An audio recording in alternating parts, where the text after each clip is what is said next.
Over this past summer, I developed a fascination for the impact smartphones have had on today's society. It is a complicated subject matter to dissect because there are so many angles to it. Smartphones have managed to alter almost every aspect of our lives, both positively and negatively. Sometimes, however, we forget to acknowledge our own role in the way smartphones affect our lives. The iPhone as Yin-Yang book touches on these ideas. The basis for this project was to explain the role we play in determining how smartphones affect our own lives. Every left-sided page is a log of a productive experience with the phone, while every right-sided page is a log of a destructive experience with the phone. The black and white was heavily influenced by that of a yin-yang symbol. The representation of yin-yang is balance. The white represents the good, while the black represents the bad.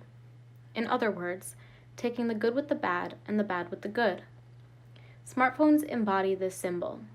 This book was meant to communicate the idea that smartphones are what we make it, not what they make us. My symbol dove deeper into this idea. This was an exploration into our urges. More specifically, how smartphones restrict us from living in the moment. There was this TED Talk about a father who missed his son's game-winning shot to check the notification he had just received on his phone. The symbol was meant to communicate these missed moments we battle with every day. We are no longer present in our own lives, rather we exist in our phones. The symbol can exist on the top bar of a phone, just as an airplane mode icon would. The symbol represents a moments mode, where, when turned on, will stay at the top of the phone as a reminder to pay attention to the things that are happening right in front of us.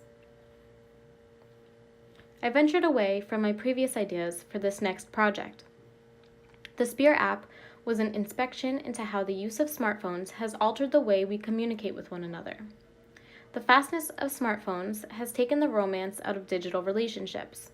There are no longer exchanges of love letters, but rather kissing face emojis and tons of abbreviations. The Spear app takes modern-day romance and puts a Shakespearean spin on it.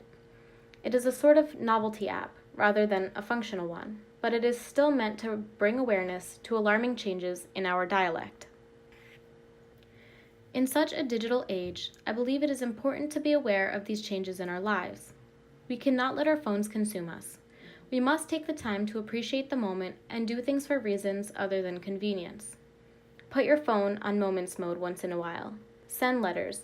Connect with people in more intimate ways.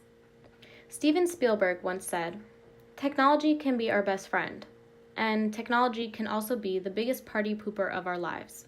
It interrupts our story. It interrupts our ability to have a thought or a daydream, to imagine something wonderful, because we're too busy bridging the walk from the cafeteria back to the office on the cell phone." Thank you.